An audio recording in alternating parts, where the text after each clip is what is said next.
کسے خبر کے ہزاروں مقام رکھتا ہے، وہ فخر جس میں ہے بے پردہ روح قرآنی۔ خودی کو جب نظر آتی ہے کائری اپنی، یہی مقام ہے کہتے ہیں جس کو سلطانی۔ یہی مقام ہے مومن کی قوتوں کا عیار، اسی مقام سے آدم ہے ذل سبحانی۔ یہ جبر و قہر نہیں ہے، یہ عشق و مستی ہے، کہ جبر و قہر سے ممکن نہیں جہاں بانی۔ کیا گیا ہے غلامی میں مبتلا تجھ کو، کہ تجھ سے ہو نہ سکی فقر کی نگہبانی۔ مثل ماہ چمکتا تھا جس کا داغ سجود، خرید لی ہے فرنگی نے وہ مسلمانی۔ واہ عریف ماں و آفتاب تو جس نے، رہی نہ تیرے ستاروں میں وہ درخشانی۔ اس نظم میں ڈاکٹر علامہ محمد اقبال نے سلطانی کا حقیقی مفہوم سمجھایا ہے۔ یوں سمجھو کہ سلطانی کی دو قسمیں ہیں، ایک نقلی یا مجازی، دوسرا اصلی یا حقیقی۔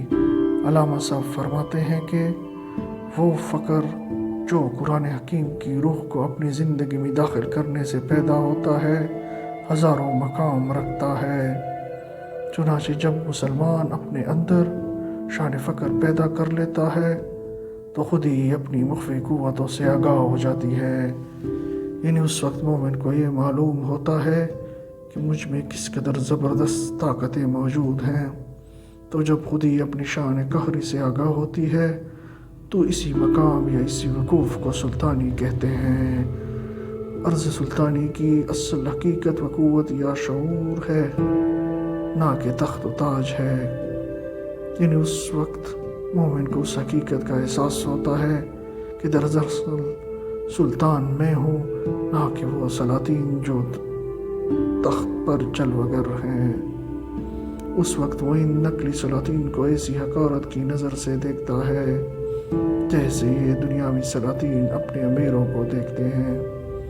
یہی مقام، یہ نشان فقر، جسے حقیقی معنوں میں سلطانی کہتے ہیں، مومن کی قوتوں کی کسوٹی ہے۔ مومن اپنی قوتوں کو اسی سلطانی کی کسوٹی پر پرکھتا ہے اور اسی مقام پر پہنچ کر وہ حقیقی معنی میں خلیفۃ اللہ علی الارض بن جاتا ہے۔ بظاہر وہ چٹائی پر بیٹھا ہوا ہوتا ہے، لیکن دراصل ساری دنیا پر حکومت کرتا ہے اور ساری دنیا اس ایک فقیر سے کانپتی رہتی ہے۔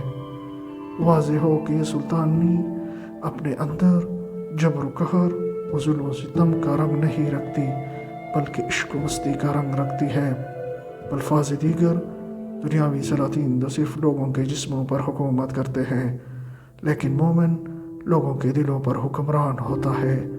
دنیاوی سلاطین تو تلوار کے زور سے حکومت کرتے ہیں، لیکن مومن محبت کی مدد سے حکومت کرتا ہے۔ اور حقیقت بھی یہی ہے کہ جبر و قہر سے جہاں بانی ممکن نہیں ہے۔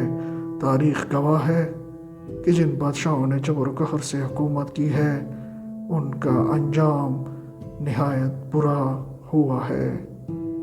تجھ کو جو غلامی میں مبتلا کیا گیا ہے، اس کا سبب یہی تو ہے کہ اللہ نے تجھے حقیقی سلطانی عطا فرمائی تھی۔